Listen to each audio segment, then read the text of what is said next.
आज Doubtnut app download करें। Doubtnut पर अपने सभी गणित, रसायन विज्ञान, भौतिक विज्ञान और जीव विज्ञान के डाउट्स का करो सफाया। बस प्रश्न की फोटो खींचो, एक ही प्रश्न को क्रॉप करो और तुरंत वीडियो सोल्यूशन पाओ।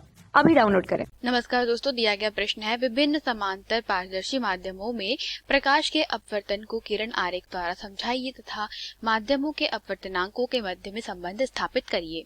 तो प्रश्न के अनुसार दोस्तों माना कि हमारे पास में यह जो माध्यम है वह क्या है, वायु है, और हमसे कहा गया है कि पारदर्शी माध्यम, तो मान लेते पहला पारदर्शी माध्यम वायु है। दूसरा पारदर्शी माध्यम मान लिया जाता है कि वह क्या है, पानी या जल है। ठीक है, तीसरा पारदर्शी माध्यम अगर मान लिया जाए कि वह कांच है, और जो दोस्तों आखिरी पारदर्शी माध्यम हम लोग मान लेते हैं कि फिर से क्या है, वायु है। अर्थात वायु से जो प्रकाश किरण है वो कैसी, वायु में फिर पानी में जा रही है, फिर पानी से फिर कांच में जा रही है, फिर कांच से फिर वायु में जा रही है। तो मान लेते हैं कि अगर यह हमारी प्रकाश किरण दोस्तों अभिलंब से कुछ इस प्रकार से I1 कोण बनाते हुए आपतित हो रही है। ठीक है, यहाँ पे क्या हो रहा है, यह I1 कोण बना रही है। ठीक है, तो हम लोग जानते हैं दोस्तों वायु कैसा होता है, विरल माध्यम होता है, पानी थोड़ा सघन माध्यम होता है। तो यहाँ पर क्या हो जाएगा, यह अभिलंब की ओर थोड़ा सा झुक जाएगी। ठीक है, तो इस स्थिति में हम लोग कह सकते हैं कि अभिलंब के साथ में जो हमारा कोण हो जाएगा वह क्या हो जाएगा, R हो जाएगा।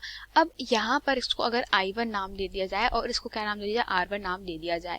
ठीक है, तो फिर से क्या होगा, अगर दोस्तों यह पानी से फिर से कांच में जाएगी। ठीक है, पानी से फिर कांच के माध्यम में जाएगी दोस्तों, तो क्या हो जाएगा, पानी जो है हमारे पास में कांच के सापेक्ष कैसा है दोस्तों, यह एक विरल माध्यम हो जाएगा और कांच कैसा हो जाएगा, सघन माध्यम हो जाएगा। फिर से हमारी प्रकाश किरण कैसी होगी दोस्तों, यह अपने मार्ग से फिर से विचलित हो जाएगी। ठीक है, तो इस प्रकार से दोस्तों यह जो कोण है वह क्या है, R1 है।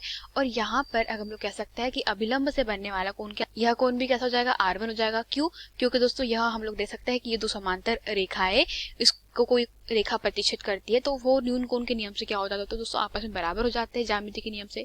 अगेन हम देखें दोस्तों तो हमारी जो प्रकाश किरण है, ठीक है, वो कहाँ जा रही है, कांच से फिर वायु में जा रही है। तो यहाँ पर अगर हम लोग देखें तो दोस्तों यहाँ पे R1 हो जाएगा और हमारे पास में फिर अभिलंब से बनने वाला कोण जाएगा वो क्या हो जाएगा, R2।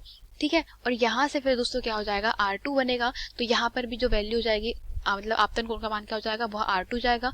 और फिर दोस्तों क्या होगा कि कांच के सापेक्ष अर्थात सघन से विरल माध्यम है वायु, उसमें जाने पर क्या होती है, प्रकाश किरण हमारी फिर से कह सकते हैं वो कैसे जाती है दोस्तों, अभिलंब से दूर हट जाती है। तो ये कोण अगर मान लिया जाए कौन सा, R3।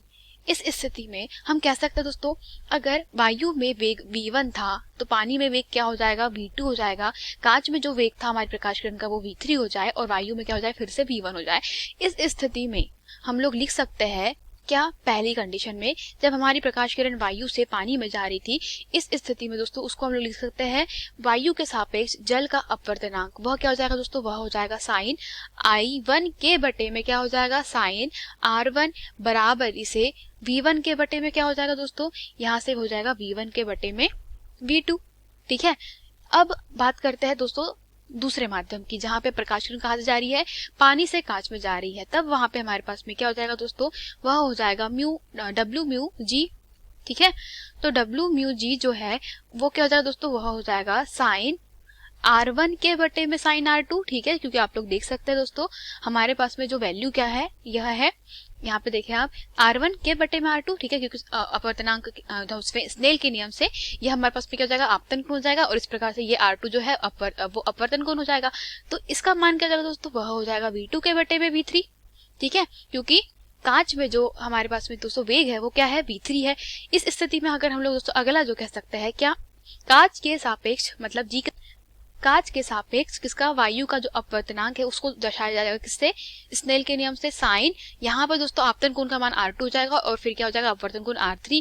तो R2 के बटे में क्या हो जाएगा, यह साइन R3 बराबर इसे कितना जाएगा दोस्तों, V3 के बटे में V1। ठीक है, अगर इसको हम लोग समीकरण क्रमांक 1, इसको 2 और इसको समीकरण क्रमांक 3 नाम दे दिया जाए, तो इस स्थिति में हम लोग कह सकते हैं कि अगर समीकरण क्रमांक 1 का 2 का 3 का मल्टीप्लाई कर दिया जाए, ठीक है, तो समीकरण 1 गुना 2 गुना 3 कर दिया जाए। इस स्थिति में दोस्तों क्या होगा कि हमें माध्यमों के मध्य में अपवर्तनांक के संबंधी सूत्र मिलेगा। ठीक है, तो इस प्रकार से क्या होगा, देखिए हम लोग लिख सकते हैं इसको A म्यू W।